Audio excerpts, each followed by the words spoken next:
La máquina de pensar.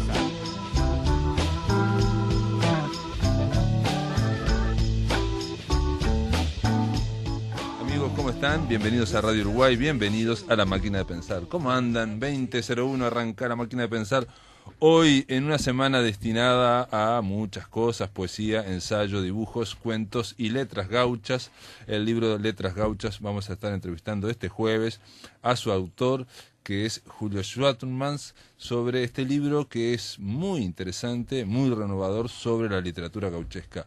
Pero hoy vamos a hablar de ensayo, ese género que no tiene tanta buena prensa en literatura, pero es uno de los géneros más proteicos, más que se renueva más, si se quiere, que es el ensayo. Para eso vamos a darle la bienvenida a un amigo, a un poeta, un ensayista, un crítico. Fernando Ainsa, ¿cómo andás? Bien, encantado de estar de nuevo en estas ondas que son siempre generosas y abiertas, gracias a ti sobre todo. Pero y sobre todo, pero aparte, Ainsa es muy pertinente que vengas en La Máquina de Pensar con un libro llamado Ensayos, ¿no? Sí. Porque los ensayos son máquina de pensar, ¿no? Cada ensayo en sí mismo es una forma de pensar. Yo dudé mucho en dejarle este título, simplemente que me hace recordar a Montaigne, el fundador del género, que los titulaba así, ensayos, porque cualquier título me parecía que podía ser restrictivo, limitar lo que es la ambición de este libro, que es abordar un género poco, sobre todo, yo lo destacaba ayer en la presentación, poco aceptado por el mundo académico. Las facultades de filología, de letras, no aceptan el ensayo. Solamente algún tipo de ensayo más político, más entra en las facultades que se dedican de ciencia política pero el ensayo literario, o sea, el ensayo de raíz literaria, que se funda sobre todo con el modernismo y con Rubén Darío, Rodó, no tiene cabida en las universidades. En España, donde vivo, hay una sola universidad que lo tiene, que es la Universidad de Salamanca.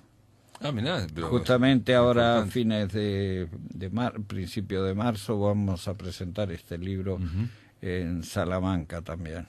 Es un libro de Ainsa, de Fernando Ainsa, ustedes saben, este poeta, crítico uruguayo que vive hace mucho tiempo en España, que se llama así, Ensayos. Fue editado por Trilce, fue presentado ayer y aparte fue publicado también en Venezuela al mismo tiempo. Sí. Ayer llevé la edición venezolana, se la dejé a Arari como muestra de la cooperación internacional. Ha sido editado por una editorial de Mérida que se llama El Otro, el mismo. Se llama Víctor Bravo, el editor. La verdad que bravo él como persona, porque las cosas no son nada fáciles en Venezuela para publicar libros por problema de papel y de divisas.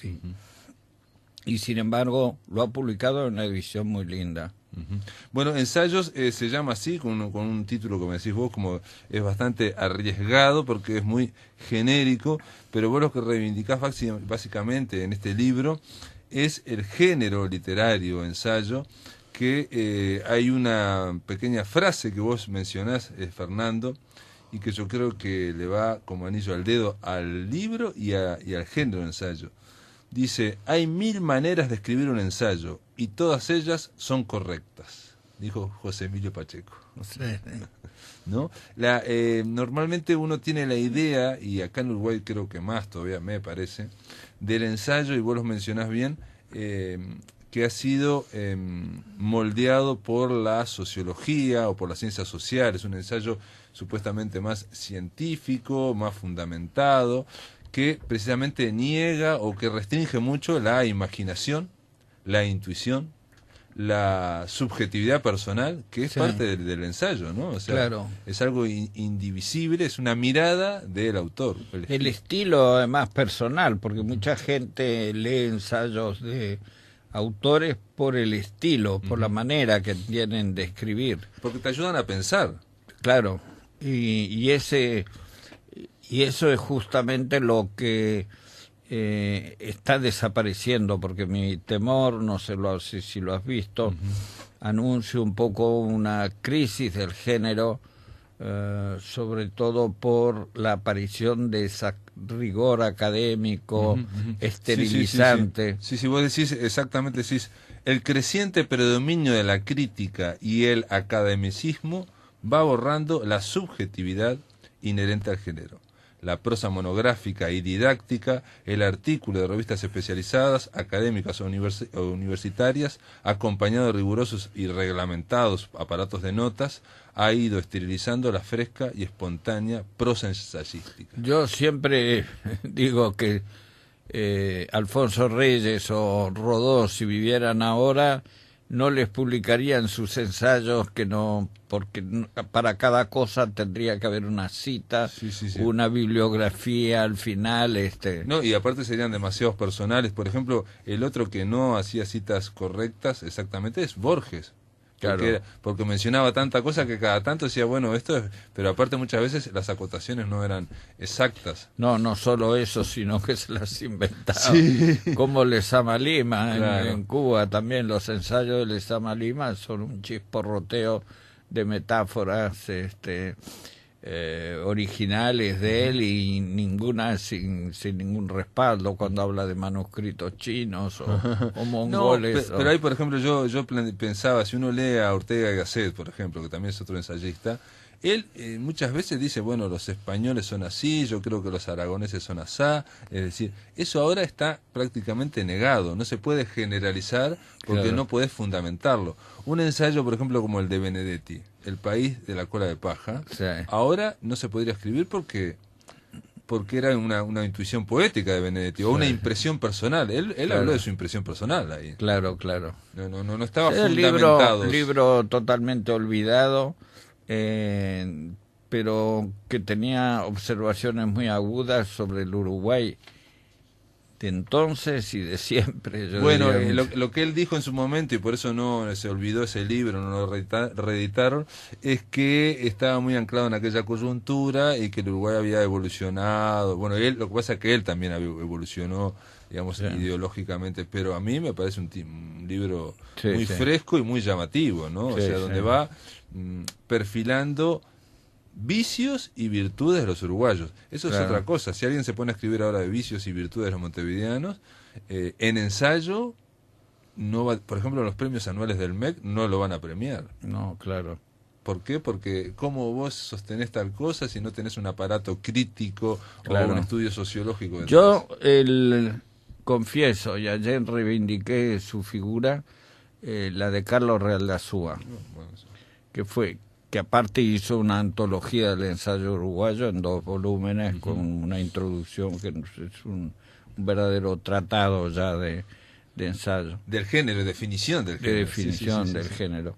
Realdazúa tuvo esa capacidad, lo que se ha dicho de él, del pensamiento arborescente, de empezar con una cosa y después y terminaba hablando de otra, incluso a veces en una nota de pie de página. No sé si te acordás que ponía unas notas de pie de página, a veces de más de media página, y donde la nota empezaba sobre a lo que se refería en el texto principal y después se iba por las ramas. Una deriva. Pensamiento arborescente. Pero que él, esa deriva, esa arborescencia, él la reivindicaba, porque no era que se fuera de tema, sino que iba derivando. Sugería cosas, aperturas, ideas conexas. Él dice... A mí, es uno de los autores que más me ha interesado en el ensayo uruguayo. Diría yo que es el primero. Pero hay otros que de repente se han olvidado y que yo por casualidad releí el año pasado, Washington Lockhart, por ejemplo. Nadie se acuerda de él. No, de Lockhart no, Washington Lockhart no. No, de Realdazúa te iba a decir que los sociólogos sí lo leen, digamos, la gente de ciencias sociales lo lee a Realdazúa. Y una vez entrevisté a Henry Trujillo, el escritor, pero que es también sociólogo, alguien con maestría, y me dijo algo que a mí, se ve que me quedó, ¿no? Dice que para mí, me dijo, Real de Azúa debe ser el uruguayo, el hombre que pisó, más inteligente que pisó el Uruguay. Sí, sí, y probablemente, sí. Yo tuve la suerte de conocerlo por dos razones. Una, porque, bueno, en aquella época, los años 60, para mí los gloriosos años 60, la gente circulaba, se encontraba, bueno, y no tuve el privilegio ni de ser su alumno, ni de ser amigo, como fui, por ejemplo, personalmente, de Carlos Martínez Moreno, que tuve una buena relación casi paterno-filial con Carlos Martínez Moreno, pero con Carlos Real de Azúa no. Pero en segundo lugar, porque yo vivía en Malvin y Real de Azúa era muy aficionado al básquetbol. Y venía al Club Malvin, que estaba a 2 cuadras de mi casa, y muchas veces lo veía por ahí porque iba a ver los partidos de básquetbol. Real de Azúa dice en la antología, creo, del ensayo, dice en ese prólogo algo que me llamó la atención, pero era muy claro, ¿no? Era arborescente, pero claro. El ensayo es un género cuyo tema puede convertirse en él mismo, en el propio ensayo. Claro. Es decir, puede estar buscando un objeto y de repente volverse sobre sí mismo y empezar a ensayar sobre el ensayo. Claro. Bueno, es lo que yo he intentado hacer aquí. Claro.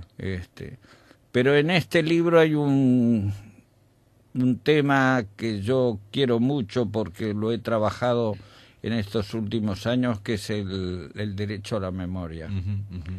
La memoria histórica, la memoria, el derecho a la memoria.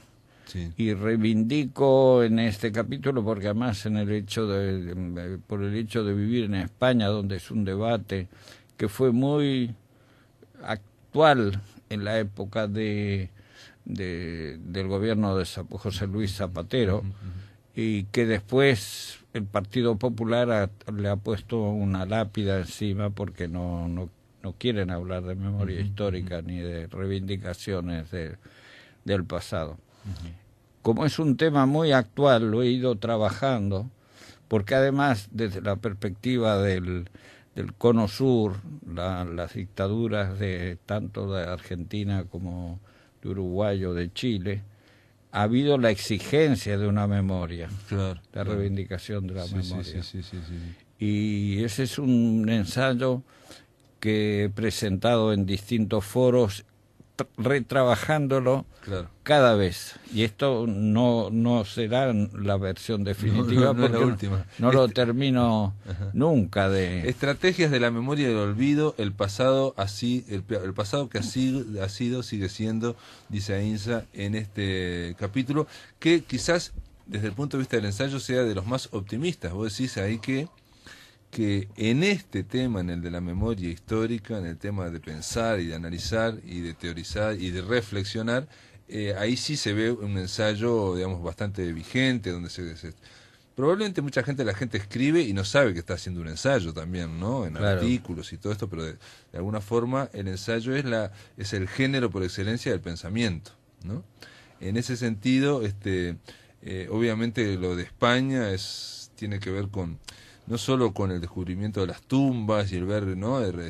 Tratar de identificar a los desaparecidos, sino con la construcción, de reconstrucción de lo que pasó, ¿no? Porque hubo un acuerdo, digamos, de olvido en su momento en la transición española, que según dicen algunos, ese acuerdo no era para siempre. Pero el tema es que lo tomaron para siempre.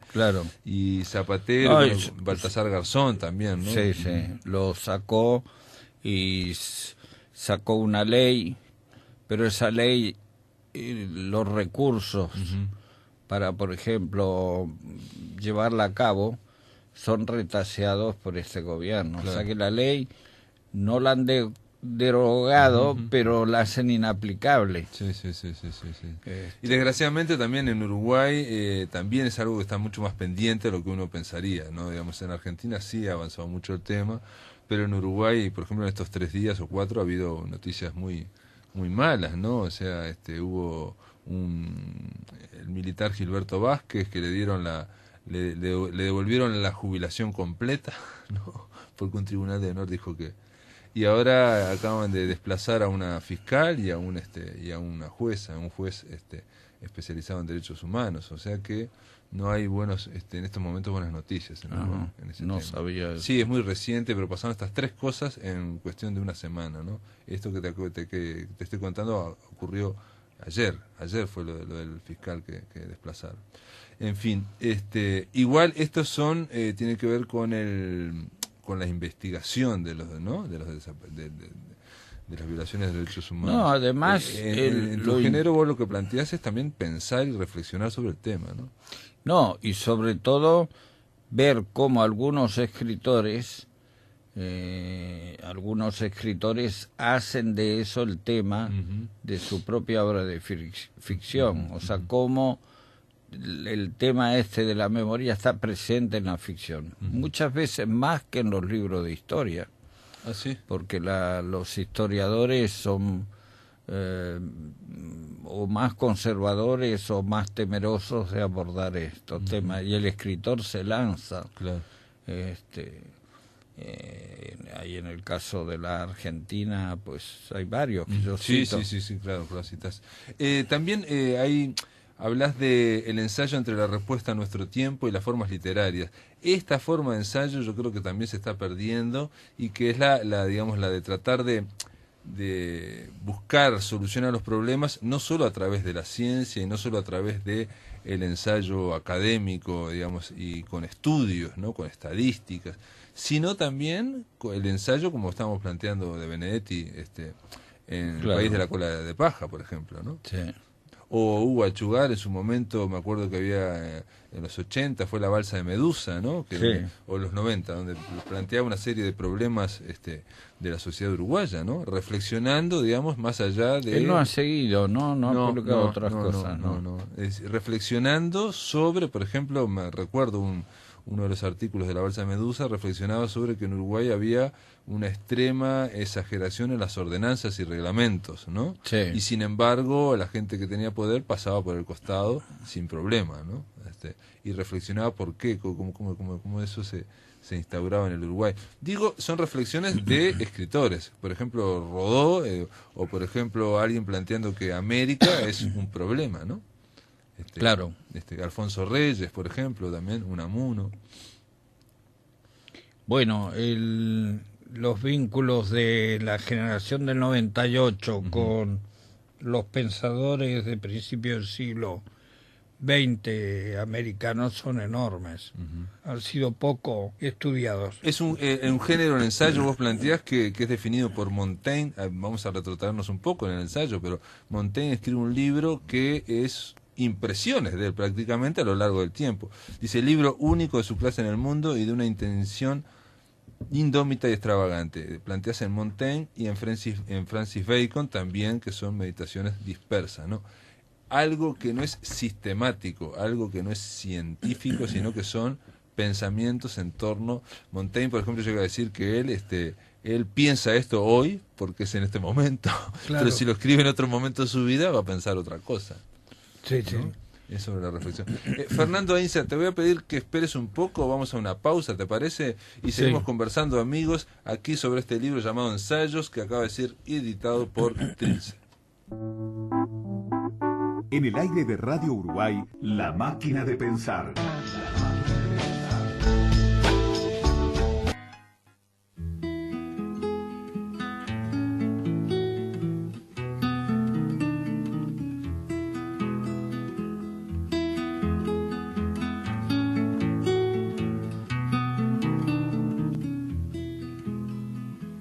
Las cosas que están pasando es cosa de no creerlas, y eso que estuve esperando toda mi vida pa' verlas, y las que van a venir, calcular golondrina, que solo quiero vivir para sacarme esa espina, que solo quiero vivir sacarme esa espina.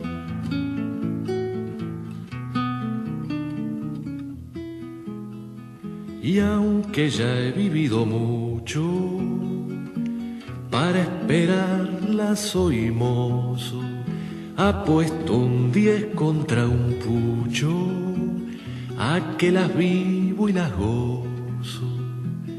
Voy a sacarme el antojo cuando se hayan realizado, de verle a mucho los ojos como botines cambiar, de verle a mucho los ojos como botines cambiar.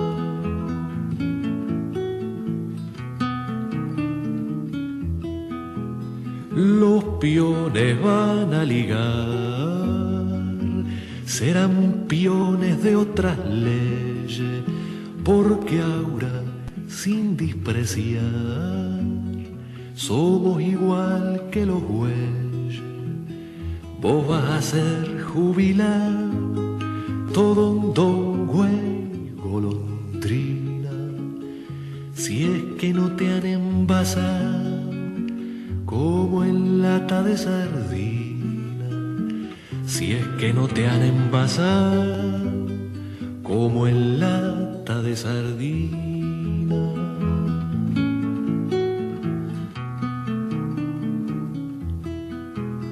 Pobre mi güey compañero, que no puede comprender, pero me entiende el lucero que sabe de amanecer. Voy a sacarme el antojo cuando se hayan realizado, de verle a mucho los ojos como botines cambiar, de verle a mucho los ojos como botines cambiar.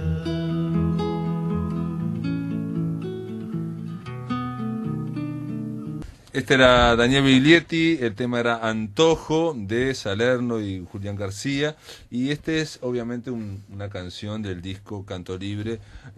Fue el quinto de larga duración de Biglietti y es del año 1970, lo estamos pasando esta semana, que de alguna forma, bueno, va a haber letras gauchas y estamos escuchando Canto Libre de Daniel Biglietti. Estamos conversando con Fernando Ainsa, él es poeta, es crítico, es ensayista y acaba de publicar este libro llamado Ensayos, publicado ahí en Trilce, donde tratás de reivindicar una y otra vez la libertad de pensamiento del ensayo, ¿no? El tema de que se puede hacer ensayo de múltiples formas. Una de las bueno, incluso sorprendentemente, por un lado criticás la sociologización del ensayo, que es lo que está ocurriendo con el academicismo, pero por otro lado también haces un ensayo sobre la sociología de la literatura de la sociología, ¿no? No, lo que hago es cómo la ficción, cómo las novelas sirven para hacer sociología. Porque en el caso de América Latina, sobre todo hasta el momento del boom, digamos, las novelas servían mucho para conocer la realidad y conocerla mejor que muchos tratados de sociología. Acuerdo, totalmente de acuerdo. Yo como lector pensaba que uno conoce a Perú si leyó a Manuel Escorza y si leyó a Vargas Llosa. No, y Ciro Alegría, sobre todo en aquella época, ¿no? El mundo es ancho y ajeno, libros fundamentales para conocer la vida, o Jorge Icaza en Ecuador, o Miguel Ángel Asturias en su denuncia de la realidad centroamericana, las trilogías esas bananeras y tantos libros que se escribieron en esos años que describían mejor la realidad que los... No, y aparte describían algo que me parece que eso se ha dejado un poco de lado, que es la personalidad de los pueblos. Claro. Eso que la sociología ahora no lo acepta, no acepta que los uruguayos tengan una personalidad, porque dice en base a qué lo haces, y que los franceses tengan otra personalidad, eso no lo acepta, no acepta que de acuerdo a la personalidad de cada pueblo los problemas sean ¿no? en distintas disciplinas los mismos, por ejemplo. Claro. En cambio, los escritores sí penetran en la personalidad mediante historias particulares de esos temperamentos generales, ¿no?, que hay en los pueblos. No, y todas las novelas, por ejemplo, que han ayudado a conocer la realidad, como la novela de la Revolución Mexicana. O, por ejemplo, en el caso de 100 años de soledad, que fue planteado para conocer la imagen de Latinoamérica, prácticamente. Vos lo decís Claro. una y otra vez, que en América, cosa que uno no está siempre pensando en eso, yo no lo tenía tan claro, voy a reconocer, de que en América era tan importante el ensayo, porque este subcontinente latinoamericano, fracasó como países. Hemos fracasado, no hemos tenido países exitosos. Entonces José Martí se planteaba el ensayo qué hacer, ¿no? Nuestra América, Rodó también, es decir, una serie de Carlos Quijano, una serie de grandes ensayistas, precisamente necesitaban repensar con cabeza propia, valga la redundancia, ¿no?, sin el aparato sociológico, sin las modas científicas, Sí. pensar con cabeza propia qué vamos a hacer. Claro, ese capítulo que citás es justamente la forma de hacer sociología sin hacer sociología, Claro. a través sobre todo de esas obras. Claro. Que además son obras que después no solo recogen la realidad, sino que ayudan a modificarla. Sí. Yo siempre pongo el gran ejemplo de un libro, para mí uno de los mejores de esa época, que es el Yo Supremo de Augusto Roa Bastos. Ese libro que entreteje la historia, la observación sociológica, antropológica, con Hasta la novelización. hasta documentos. Sí. Es uno de los libros más extraordinarios de esa época. Y también permite conocer la tragedia del pueblo paraguayo, ¿no? Claro, no históricamente, porque es un pueblo que ha sufrido históricamente. Eso lo decía también García Márquez, que de las pocas figuras, digamos, personajes literarios, figuras, digamos, universales que tiene América Latina, es el dictador. Claro. La figura del dictador, ¿no? Y por eso escribió lo de Otoño del Patriarca, Yo Supremo, El recurso del método. Sí, el Otoño del Patriarca, es la de García Márquez. Tirano Banderas también hablaba de Tirano Bandera de Valle Valle Inclán. Inclán. Por cierto que hay una adaptación cinematográfica muy buena, que yo la vi por casualidad un día en un canal, No de la esos múltiples canales que hay por ahí, caí en la adaptación de Tirano Bandera. No la vi. Voy a ver si la busco y la veo, porque es una novela muy interesante esa, muy interesante. Sí. Y decime, también mencionás, pasás del ensayo que quiere pensar la realidad total, ¿no? Como es, por ejemplo, yo que sé, Rodó o Carlos Baferreira o, bueno, el propio Borges, digamos, toda esta gente que se dedicó a hacer del ensayo una obra de arte, una obra maestra. Pensando en la universalidad, pasás a la mirada oblicua, los que miran de costado. Sí. Esa mirada, ese trabajo sobre la mirada oblicua fue tema de un congreso en Granada. Y el autor del liminar del libro, que es Ángel Esteban, profesor de esa universidad, recuerda a él en esas páginas cómo yo les di la idea, pero yo venía de Francia con la experiencia de los temas transversales, fronteras, el miedo, temas así, y no temas de novela romántica o temas muy encasillados, como es tradicional en la Universidad Española, muy encasillada. Entonces yo le propuse el tema de las miradas oblicuas y se hizo un congreso. Y el texto mío de este libro es la conferencia inaugural que yo di en ese congreso sobre ese tema. Es un tema apasionante, porque es la transformación del punto de vista del escritor, que Dios, el escritor del siglo XIX, que domina todo, que que levanta los techos de las casas y se mete. La mirada omnisciente. Flaubert dice, el narrador tiene que ser como Dios, ¿no? Está en todas partes y no se nota.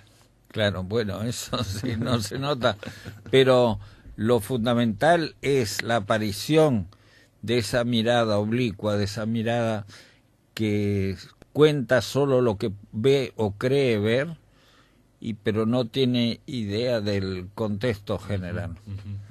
Y para mí hay un libro que lo considero el origen del cambio de ese punto de vista, que es Las Memorias del Subsuelo de Dostoyevsky. Ese tipo que vive en un sótano, y entonces el mundo es lo que ve a través de esa mirada. El gran ejemplo después es Kafka con La Metamorfosis. Y mencionás uno que yo no conocía, que es El Infierno, ¿no? De Barbius. De Barbius, sí. Bueno, no pero esa novela es increíble porque es de un hombre que vive en una pieza de hotel, sí, y ha hecho un agujero en la pared y cuenta lo que pasa en la habitación de al lado. Que lógicamente cambia, los pasajeros cambian, hay parejas que llegan ahí, pelean o hacen el amor, y es el mundo a través de un agujero, una grieta.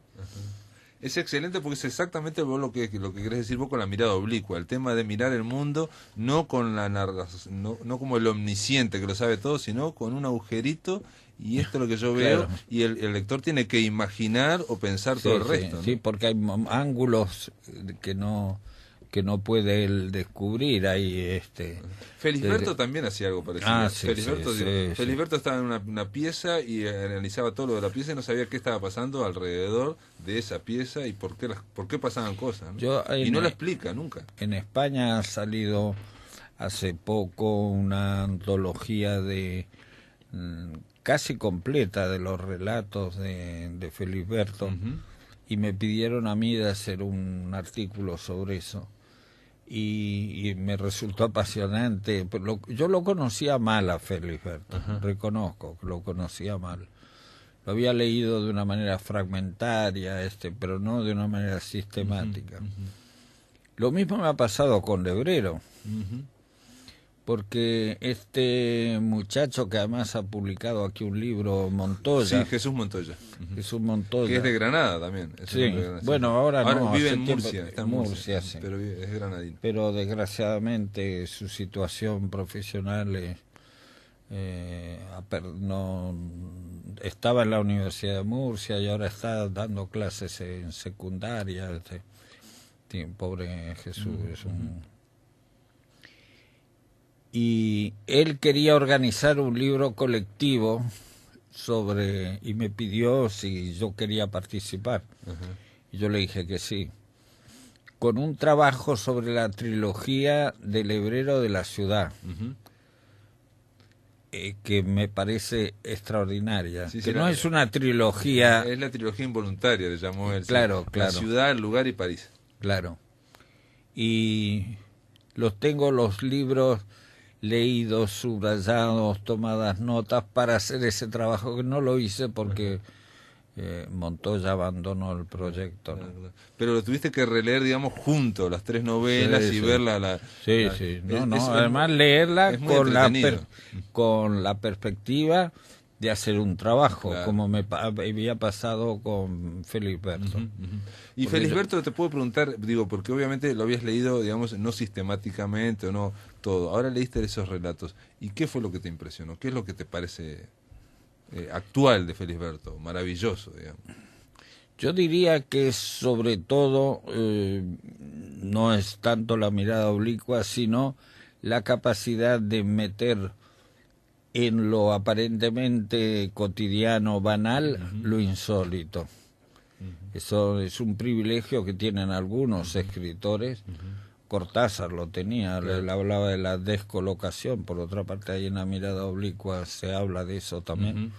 Es esa mirada que permite que lo cotidiano, que lo que aparentemente es normal, tenga ese sesgo insólito. Claro, claro, claro. Y de alguna forma también yo lo pensaba cuando leí tu libro, que mencionás que Unamuno planteaba que el ensayo es algo donde se pueda sentir los pensamientos y pensar los sentimientos, y me parece que Felisberto es alguien que analiza sus pensamientos, o sea, y lo siente cuando vienen, y siente cuando un pensamiento se da por ir. Es una cosa muy, muy, muy, muy original la de Felisberto. Pero No, bueno, nada más tiene esos personajes que son parecidos a la, ¿cómo era que se llamaba la que vive, que trata de seducir en el astillero, ¿cómo que se llama? La hija del dueño del astillero, sí, la hija, que sí, trata sí, de sí. seducir junta cadáveres. Sí, Larsen. Sí, pero no me acuerdo, se llama Petra... Angélica, Angélica, creo ahí sí, está, Angélica. que era un poco, sí, un poco... Pues hay personajes de esas mujeres que están en los cuentos de Felisberto, son así, un poco así, ¿no? Bueno, Fernando Ainsa, está hecha la presentación, digamos, del libro, se llama Ensayo, fue presentado ya en la Biblioteca Nacional, y hemos dado un panorama y una alegría que pases por acá, o ya te vas a ir a España. Saludos a los amigos de España y gracias por estar acá en La Máquina de Pensar. Bueno, gracias a ustedes por ayudarme a servir de megáfono un poco para la difusión de este libro, que aconsejo a todos aquellos que aman un poco la literatura o la reflexión sobre lo literario, y sobre todo a través del lenguaje, de la cosa bien escrita, porque un ensayo seduce cuando está bien escrito, y no siempre es el caso. Bueno, muy bien, Muchas gracias por estar gracias. acá. En el aire de Radio Uruguay, La Máquina de Pensar.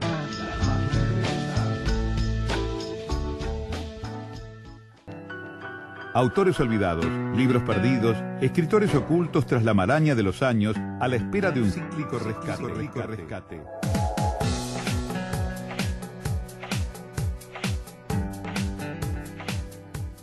Bueno, esta presentación implica que Martín Bentancor está, pero no está aquí en presencia, sino está al otro lado de la línea, en Los Cerrillos. ¿Cómo le va, Martín Bentancor?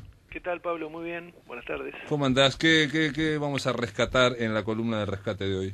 Bueno, vamos a traer a llamémosle desprolijo, un autor desprolijo, de vida desprolija, si eso significa algo, y que cosechó cierta fama, cierto éxito por un único libro, una única novela, que él lo había proyectado en realidad como una, digamos, a la manera del tiempo perdido de Proust, hacer varias entregas. Él quería hacer 6 entregas, pero terminó haciendo 3 porque murió antes.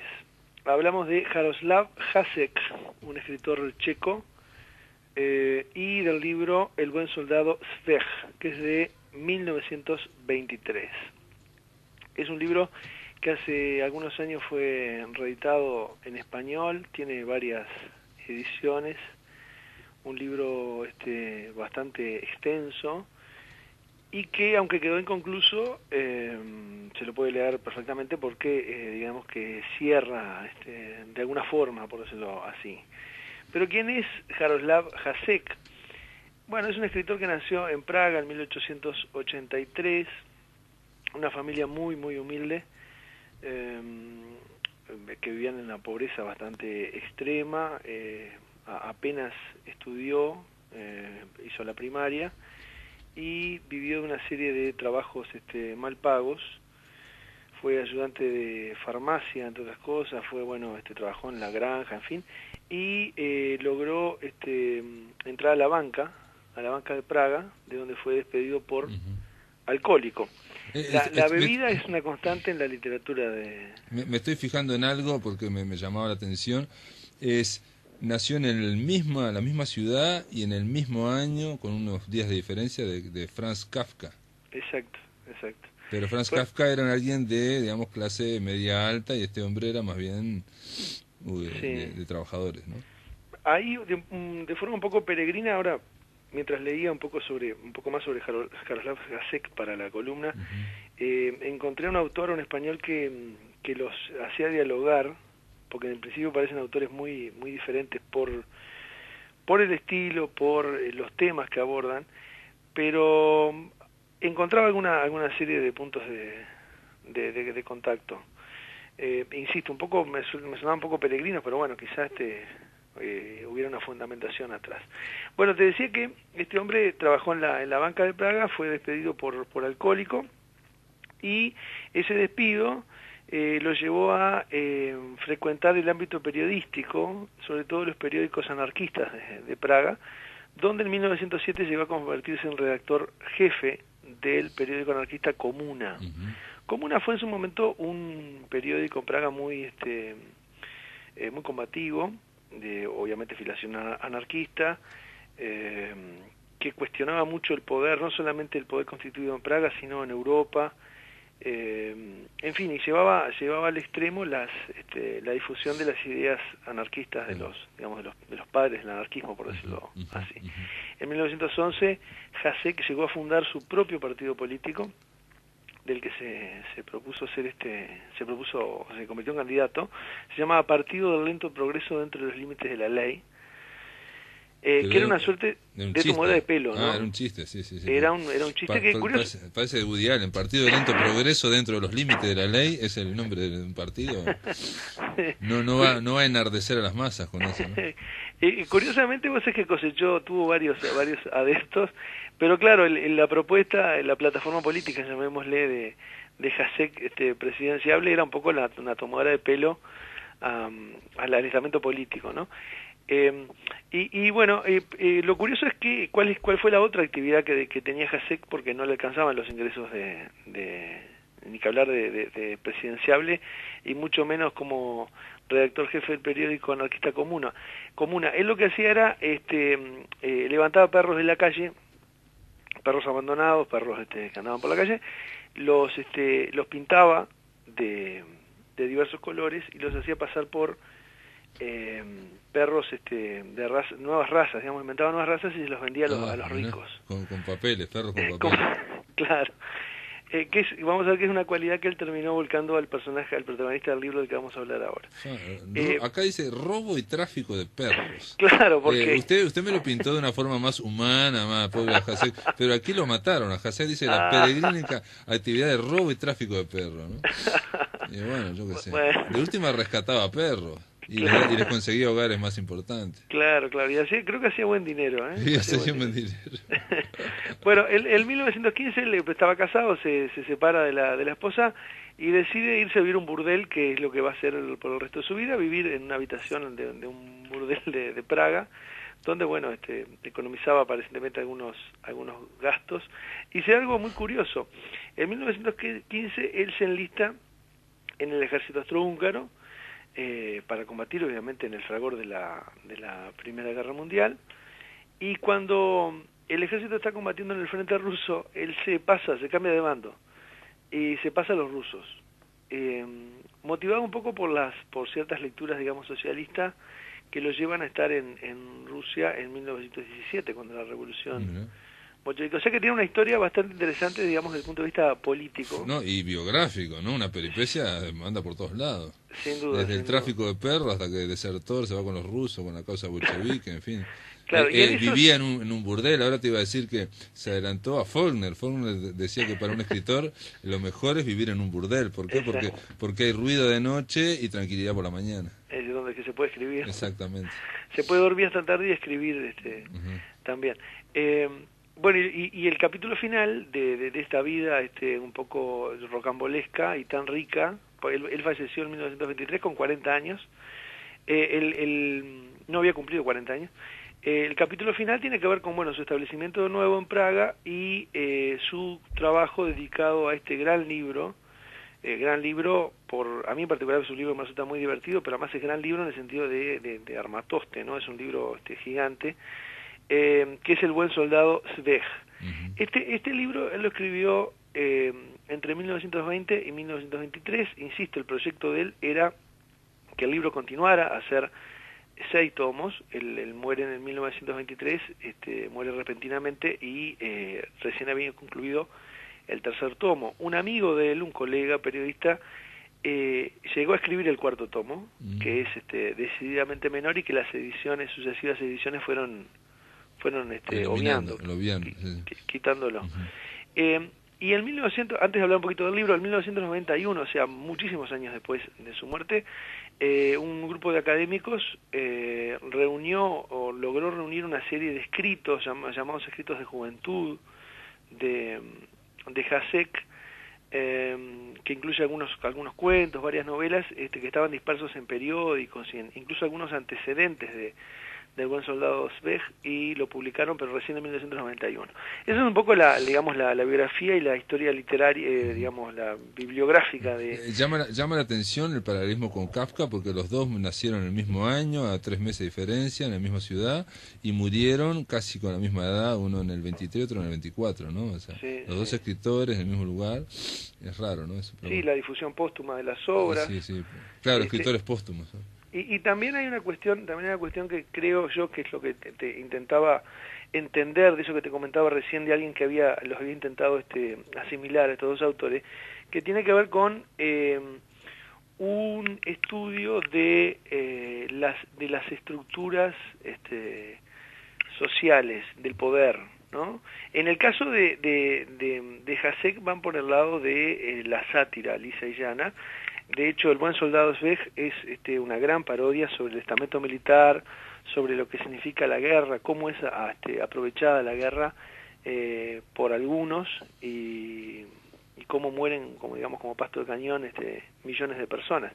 De hecho, la novela narra las aventuras de este soldado del nombre, el soldado Svej, que es un tipo que tiene algunos problemas mentales. Y que se dedica al inicio de la novela a lo mismo que se había dedicado Hašek en una parte de su vida, que es al robo y al tráfico de perros. La novela empieza con... Voy a leer el párrafo con el que empieza la novela. Nos quedan 3 minutos, te aviso por las dudas. Bien, que siempre me resultó muy divertido. Empieza con el asesinato del archiduque Francisco Fernando de Austria, ¿no? Que es lo que genera como bien sabemos, la Primera Guerra Mundial. Han asesinado a Fernando, dijo la administradora de la pensión al señor Svej, hombre ya retirado del ejército porque una comisión médica lo declaró débil mental crónico a causa de haber llevado una vida vendedor de perros, mestizos monstruosos y revulsivos que hacía pasar por pura sangre. Aparte de esta ocupación, sufría también de reumatismo y estaba precisamente ahora frotándose las rodillas con embrocación. ¿Cuál Fernando, señora Müller?, preguntó Svej, continuando el masaje en sus rodillas. Conozco a 2 Fernandos. Uno de ellos trabaja para Pruska, el químico. Cierto día se bebió por equivocación una botella de tónico para el cabello. El otro es Fernando Cocolla, que anda por ahí recogiendo basura. Ninguno de los dos sería una gran pérdida. Así arranca la novela, sí, que es una seguidilla. Porque además, claro, Svej se enlista en el ejército, es detenido primero por estar ebrio, es reclutado a la fuerza, trabaja con un capellán del ejército, luego se ordenanza de un teniente y luego es enviado a las trincheras. Y realmente lo que va describiendo Hašek, digamos, al seguir a este personaje, es toda lo inhumano de la cuestión bélica. No hay héroes en la novela en absoluto, todos los personajes que aparecen son personajes atravesados por la guerra, pero además muchos de ellos mezquinos. Hay una lucha, por ejemplo, entre los soldados por tratar de zafar de no ir al frente, digamos, o una pelea por el grosor de las raciones de salame que les dan en la cena. O sea, describe ese mundo. Y termino con esto, que es uno de los...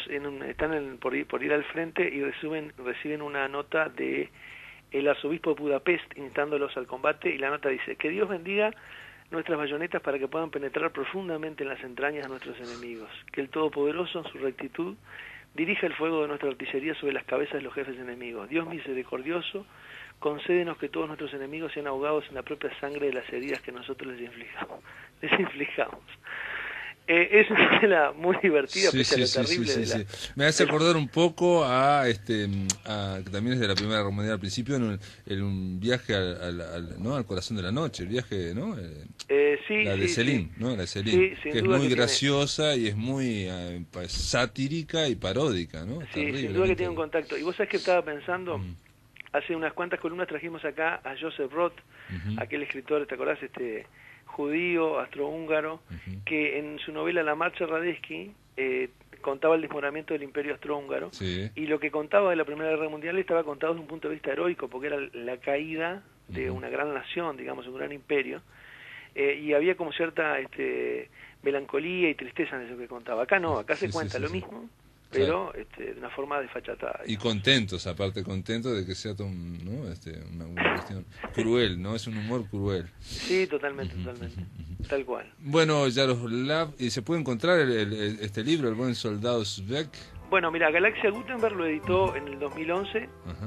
o sea que se consigue en su colección Círculo de Lectores, y si no, hay varias ediciones de segunda mano, ya viejas, ¿no?, que se pueden encontrar en alguna librería usada. Muy bien, Martín Bentancor, gracias por estar aquí en La Máquina de Pensar, gracias por la columna. A vos. Gracias a vos, Pablo. Muy bien, amigos, se terminó La Máquina de Pensar. Mañana vamos a recibir al poeta Ricardo Pallares, que va a venir acompañado por la artista visual, por la dibujante Raquel Barbosa, que es autora de los dibujos que ilustraron el bello libro de poesía Antárticos. La semana pasada Ricardo Pallares no pudo estar porque se suspendió el programa por el anuncio del gabinete del presidente electo. Mañana también vamos a empezar un poco más tarde porque va a haber una cadena en torno al Día de los Derechos Humanos, pero vamos a hablar de poesía, vamos a hablar de los poemas antárticos con Ricardo Pallares. Esto es todo, amigos, que lo pasen muy bien.